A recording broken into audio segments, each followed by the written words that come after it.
10, 9, ignition sequence start, 6.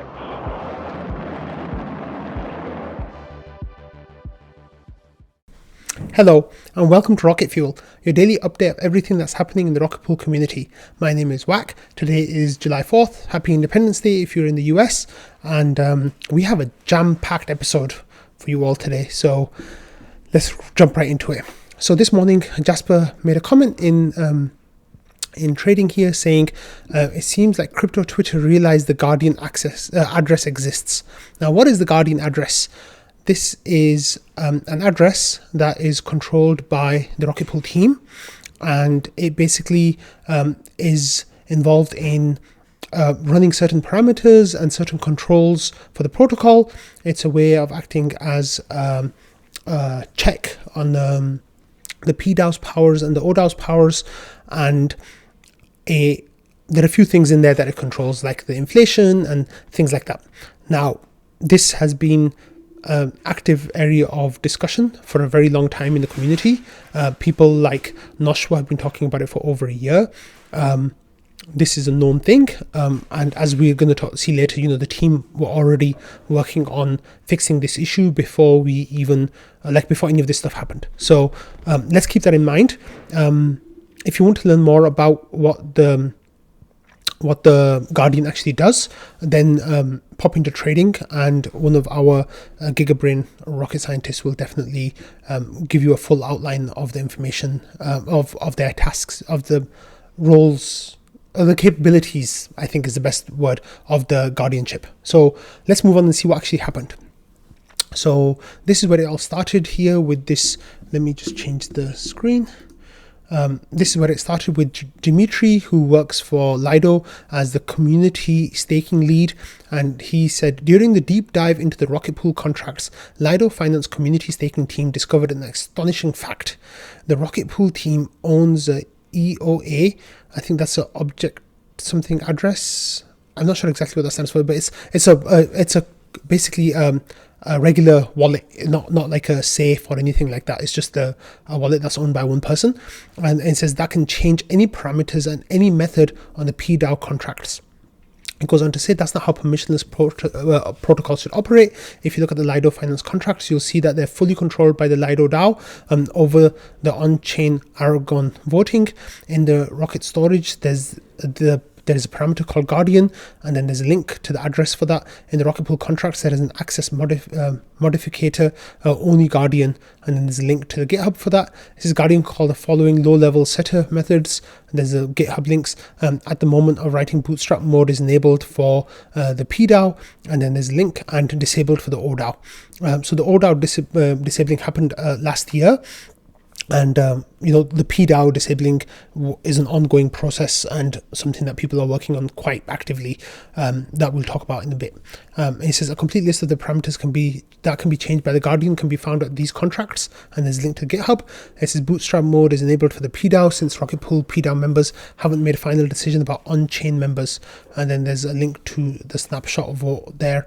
Let me see what that vote is, actually. I didn't click on that before. So...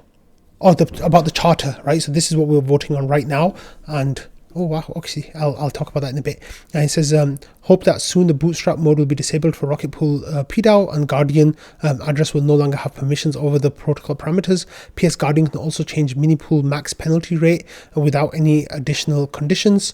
And then here people started talking about is this true? Tagging Jasper, tagging Chris Bleck, and this post has been viewed 67,000 times. It's gotten 32 retweets, 12 quotes, and 190 likes, and 40 bookmarks. So then Jasper responded to it, saying, what this thread doesn't mention is that Rocket Pool is in the midst of development for the best on-chain voting for the PDAO.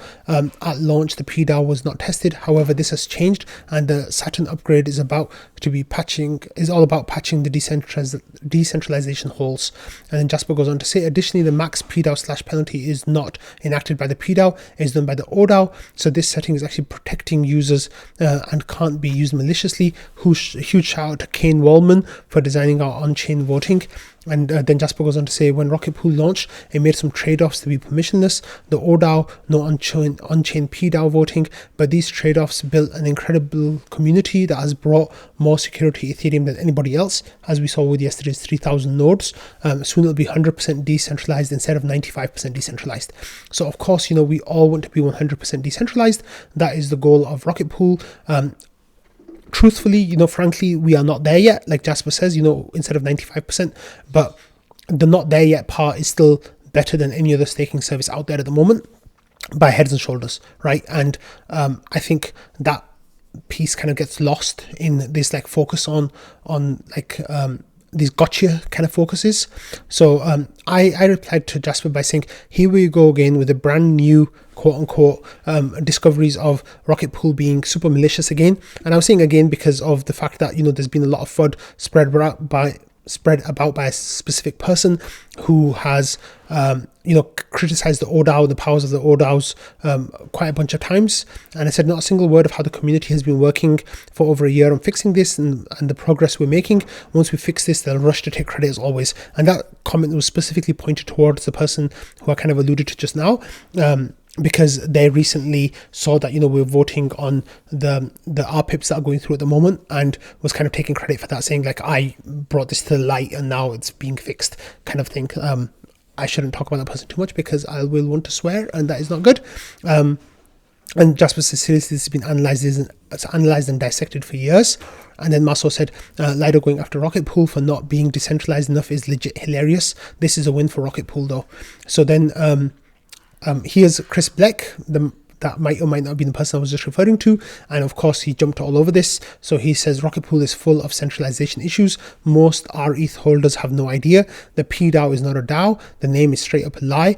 It is actually an address, and then forum post by a privileged core team member. So this is linked from a text that Langer said. He says a compromised PDAO could stop deposits, take deposits but prevent them being assigned, set the deposit fee to 100% so the protocol steals rETH deposits, set RPL inflation to a very high number, set a new reward claimer contract or set it all to the PDAO and steal rewards from the period, steal the RPL reserve fund, disable balance submissions so that rETH does not increase in value, disable reward submission. Yes, the ODAO can deploy a change to override the effect, but the protocol will be exposed for at least 7 days, causing massive financial and market damage from the protocol, which it may or may not be able to recover from. So basically, this is not a hidden piece of information, right? Like this is greater discussion about understanding what the issues with the guardianship are and what the impact of it could be.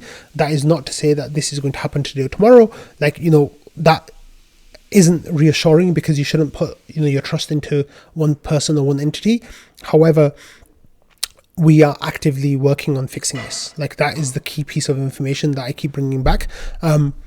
So Valdorf here, commented on Chris's comments, and he said Chris is less inflammatory than the Lido post. No discovery bit, direct quotes on key powers from Langers.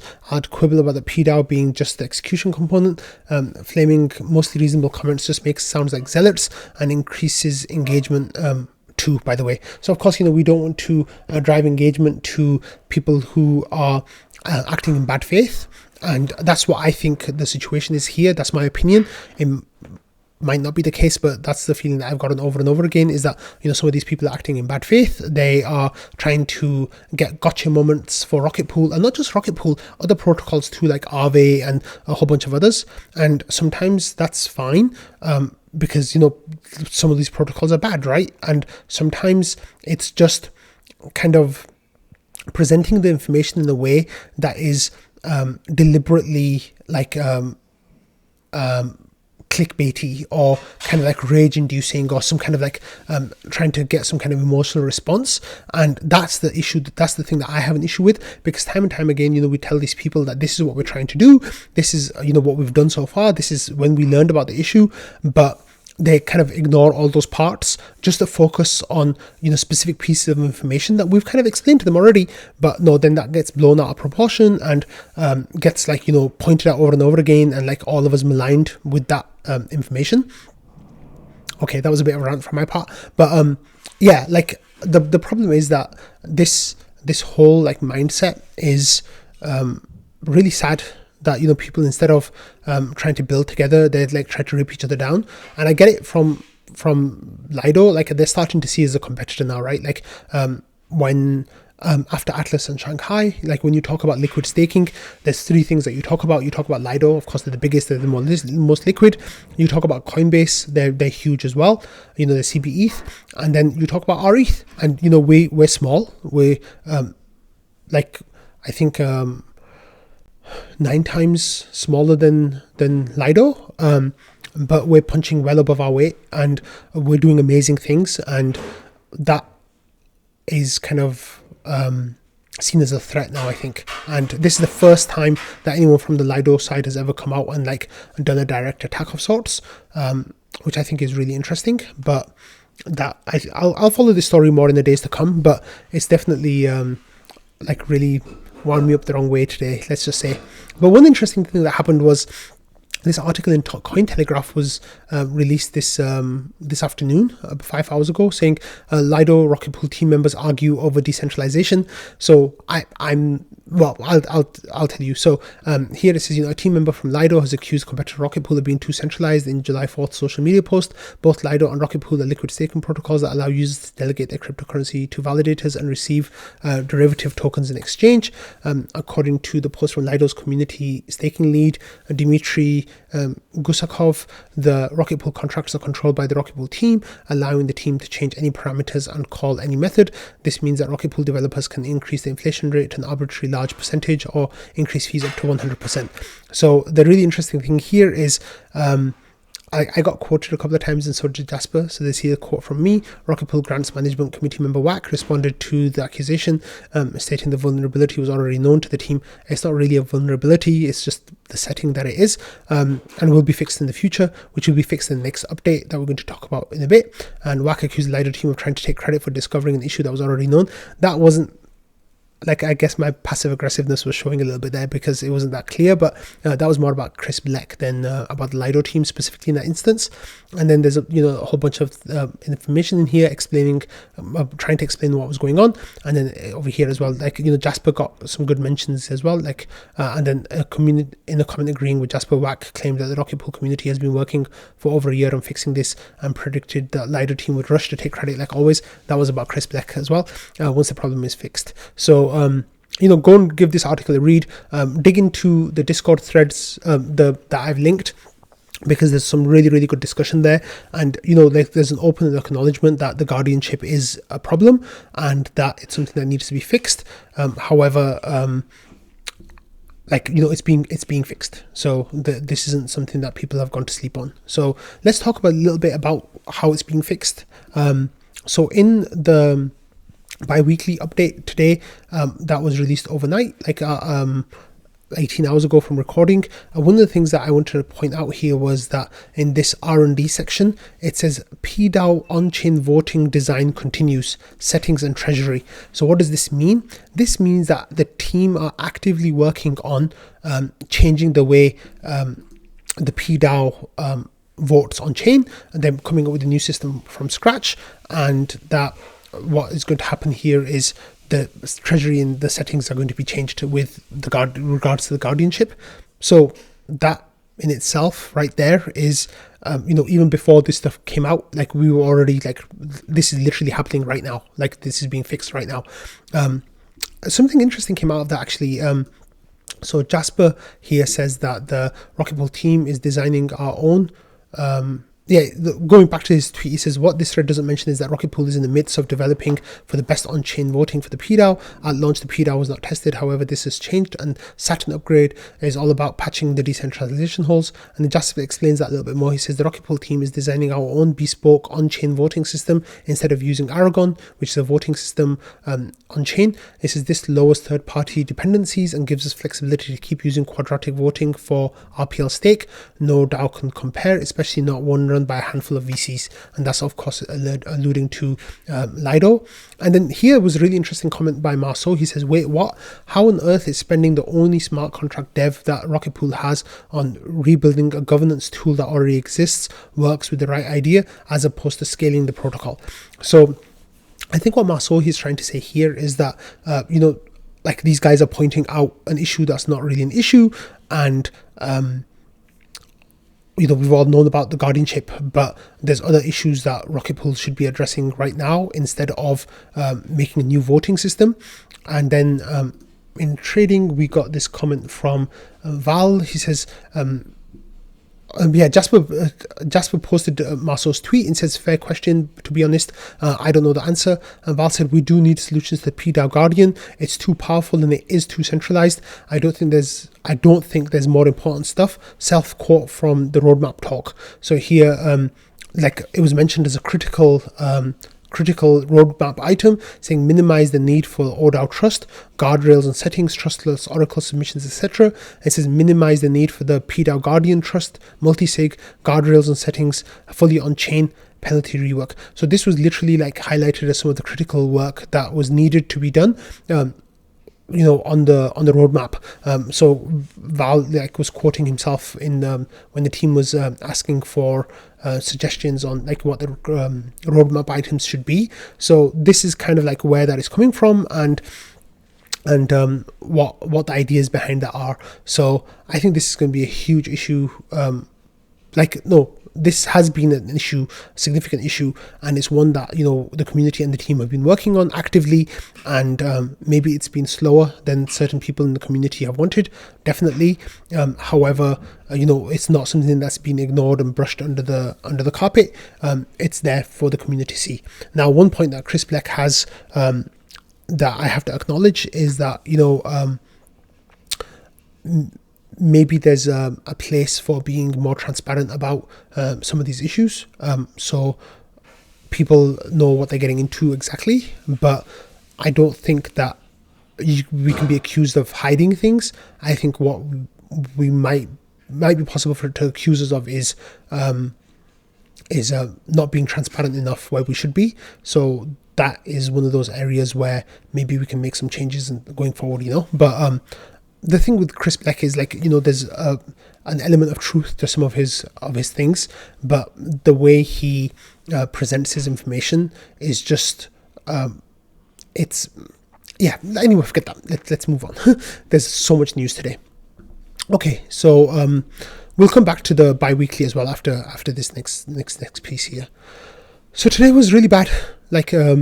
There was this Etherscan link that Patches shared in the afternoon saying whelp. Now, what happened here? Let's have a look. So I clicked on Etherscan, but it is not opening. My computer is being really slow. Okay, here we go. Let me change it to more screen so you can see what's going on over here. So here we have a transaction that went from an address to for 15,000 RPL, $581,850.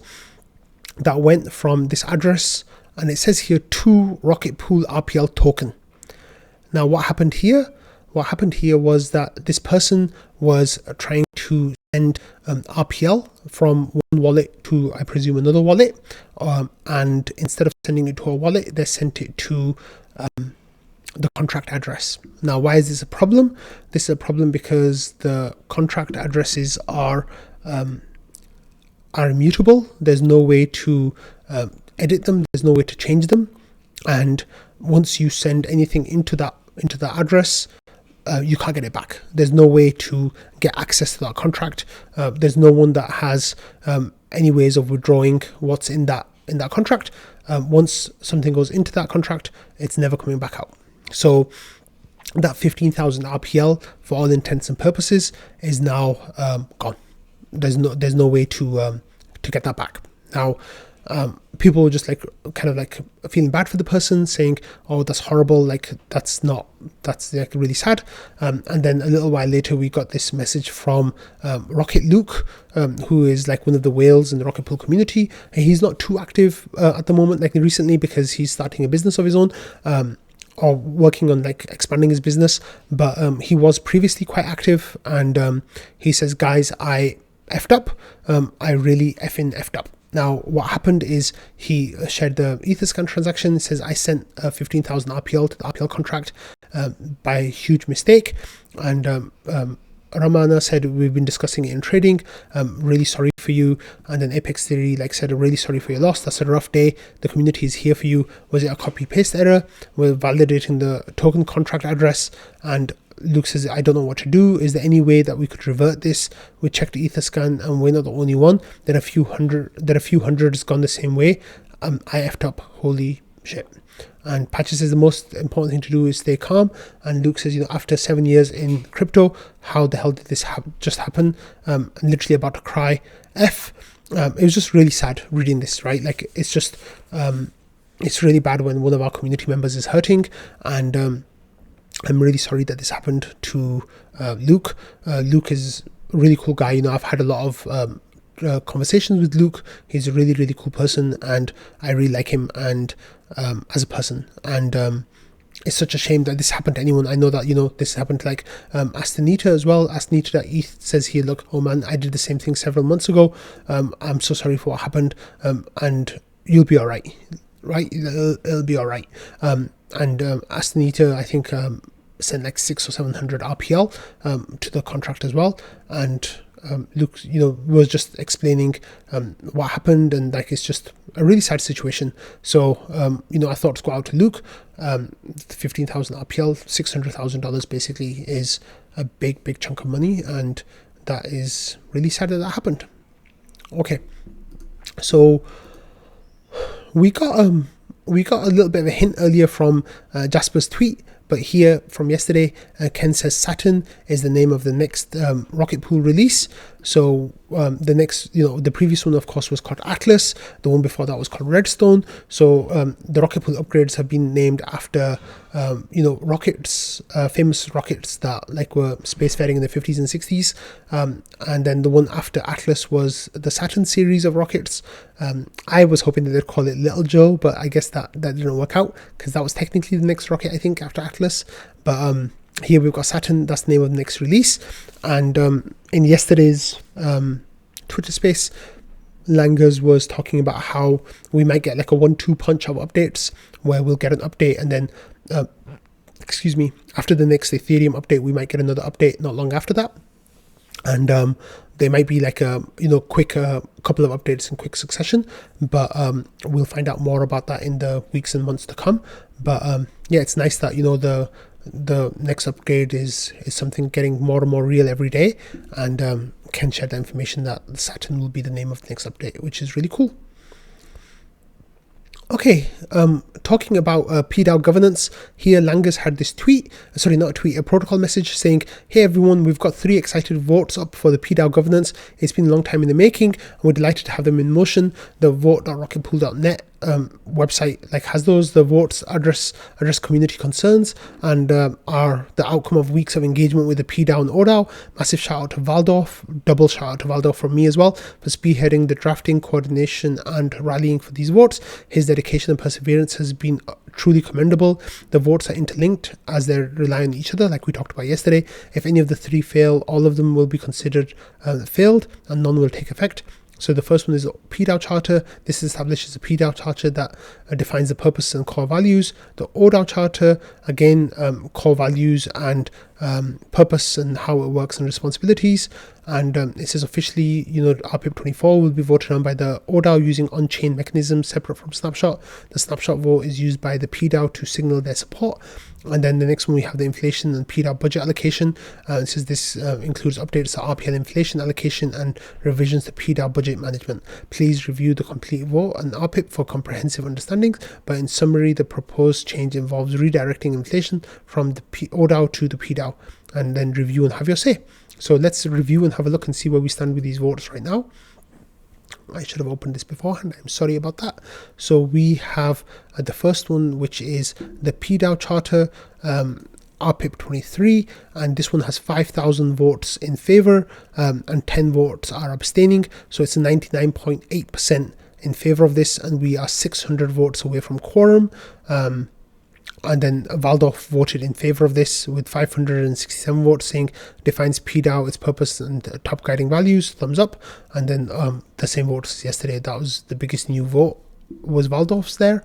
And then next one we have this ODAO charter, and of course this one is just a signaling from the PDAO that they have a separate mechanism for this.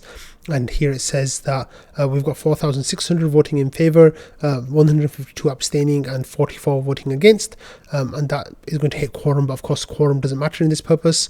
And Waldorf says that let me see what Waldorf says. Really appreciate working to support community desires. And then the final one is about the budget reallocation, and this one as well has 5,000 votes in favor, 10 votes against, not abstaining this time, against. I'm not sure who the against vote is, but that's fine. And 99.8% are in favor of that. So again, Waldorf here says inflation conversation was tough. Thanks for keeping things thoughtful, civil, and pragmatic, which is really, really good. So I really like that. And then we got this in trading here. Waldorf said the ODAO votes are trickling in. Follow along at this Dune dashboard or manually at this particular address. So let's go and have a look at the Dune dashboard and see what we have there. So here we have votes from some ODAO members that have already come in. We have votes from 3 ODAO members. Superphase voted in favor of this, Lighthouse votes in favor of this, and Crypto Manufacturer votes in favor of this as well. Of course, we've got a whole bunch of other people who I think will be voting in favor of this. There's 14 nodes that will take us to 7. Anthony Sassano will vote in favor of this, I presume. Bankless will vote in favor of this, I also presume. So that will take us to 9. And then I'm sure that there'll be a 10th ODAO member who will vote in favor of this. Without doubt, like I'm almost certain that they will. So this is really great that the ODAO and the PDAO are so strongly aligned. And of course we need 10 votes out of 18 to get this vote passed, and of course we need all 3 of them to pass in order to have all the changes made to that we worked on so far. Okay. Again, now here we've got this update from Mav saying, hey everyone, looks like it's going to be a busy day for pings. The latest update I have for you is the bi-weekly update. It is now available on Medium for your perusal. We brought the community call forward to July 4th, but it's still discussed due to July 4th holiday, but it's discussed most of the topics. If you missed it, recording is available on Twitter and be uploaded to YouTube soon. So let's have a look at the bi-weekly update that we kind of quickly had a look at before. So here it says that our ETH supply is up by an annualized percentage of 64%. Active mini pool count is up by an annualized percentage of 110%, and node operator has grown by an annualized growth of 95%, which is phenomenal, like absolutely phenomenal.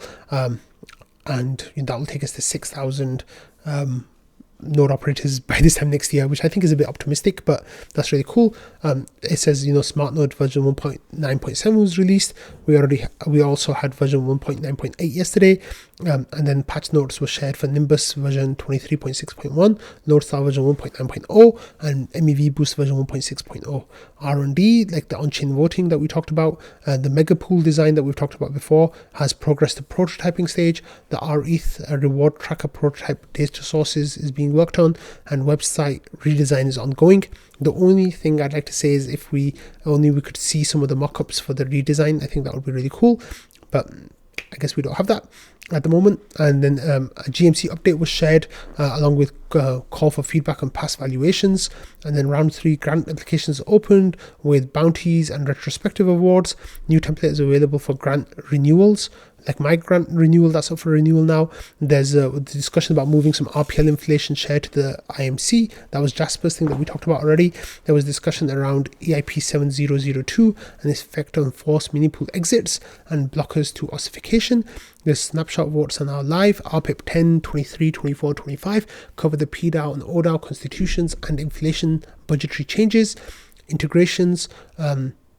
Protocols accepting rETH as collateral for their LST-backed stablecoins include Davos, Raft, and Prisma Finance. Silo integrated rETH on Arbitrum. BlockSwap supports rETH in their LST index. With media and marketing, there's Nexus Mutual governance votes, Twitter Spaces, Tapio Finance, PancakeSwap, and Cian, I missed that one, so I don't know how to pronounce it. And then Langer's participated in 2 liquid staking panels. Into the Blog published a blog post about the Atlas upgrade that we covered on Rocket Fuel, and Aave governance. Well, I'm going to talk about that next.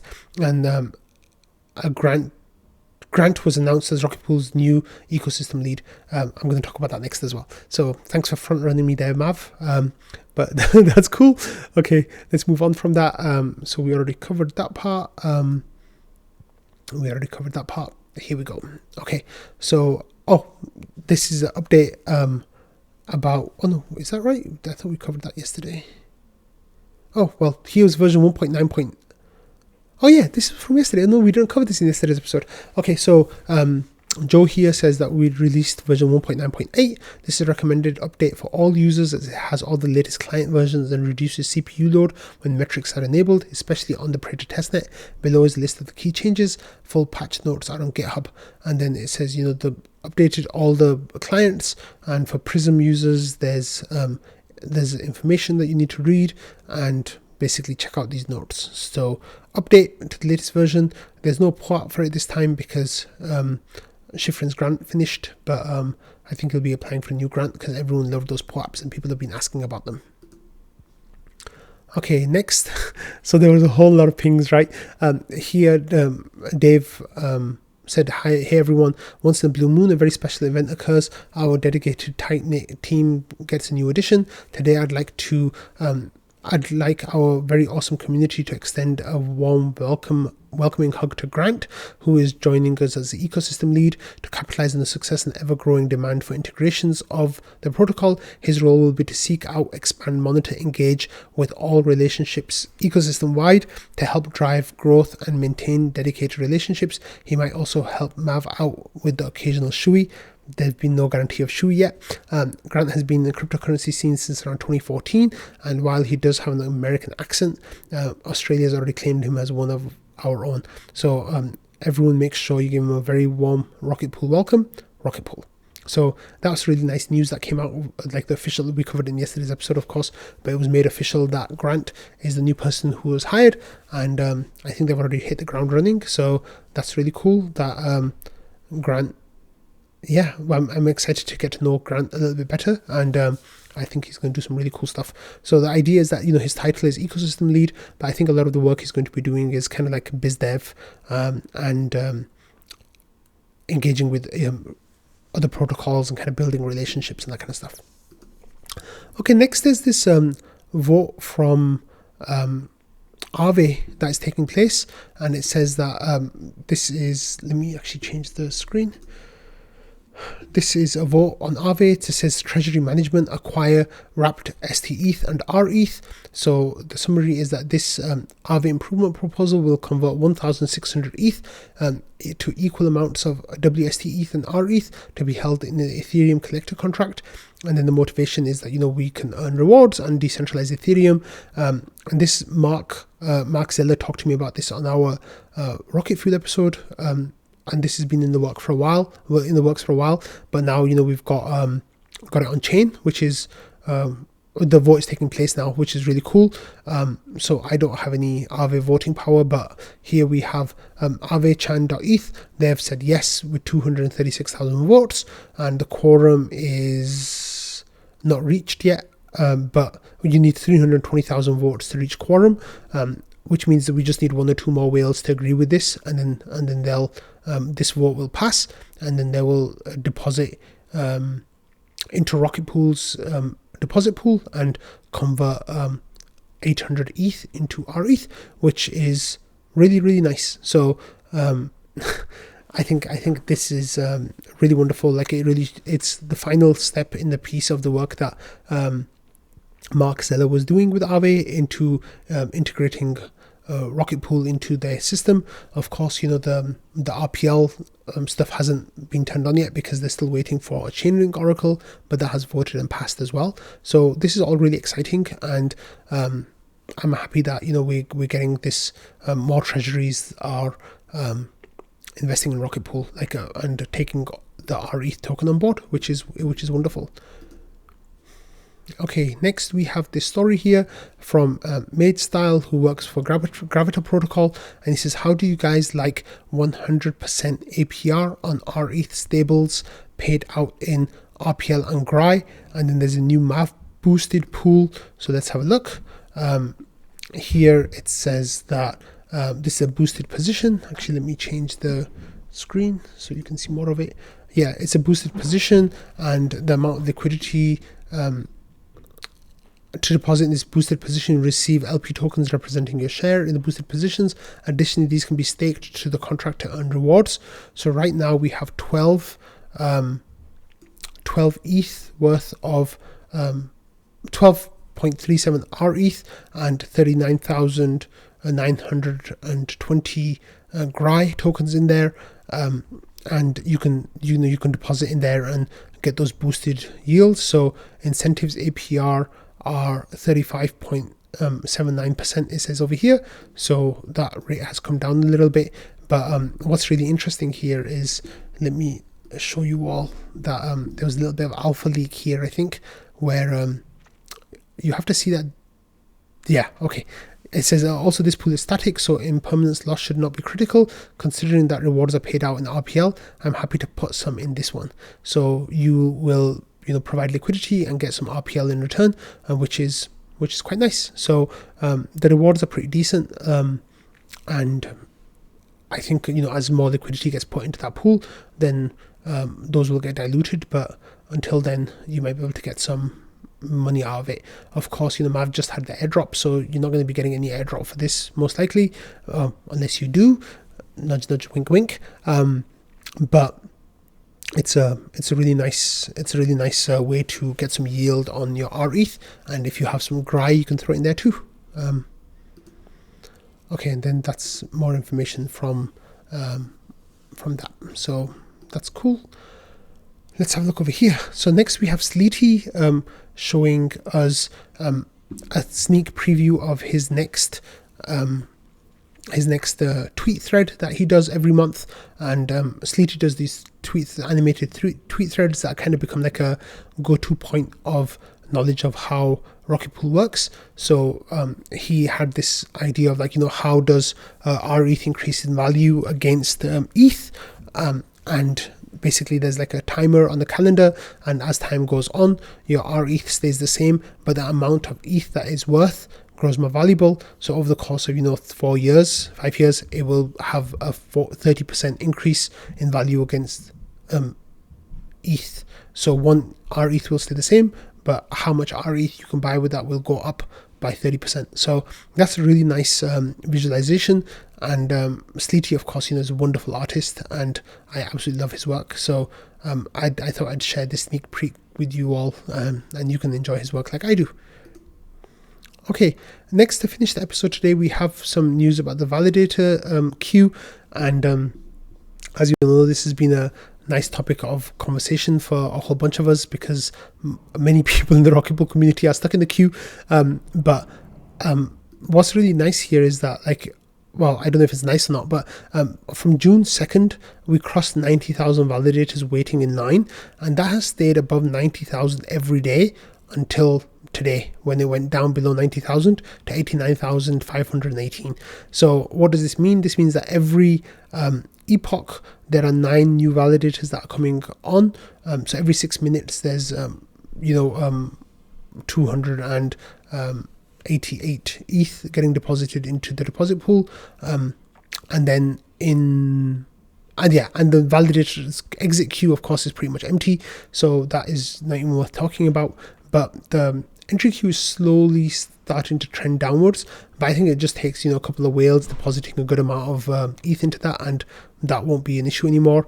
The wait is coming down now. It's below 40 days for the first time again since June 2nd or June 1st, somewhere around there. And the active numbers, active validators, just up and to the right. So we have 650,000 validators right now, another 90,000 waiting. So that takes us to 740,000 validators, and it's all looking really good. And then finally, I'm just going to finish with this tweet from Rocknet, who says at 655,360 validators, the number of validators per epoch will go from 9 to 10. So by my math, that's under 12 days. And this was, from June 25th. So it should be happening in a few days' time. And then we'll be able to onboard 11% more validators per day and get under that 40 to 40 day queue, which of course we are under that now. So that was, I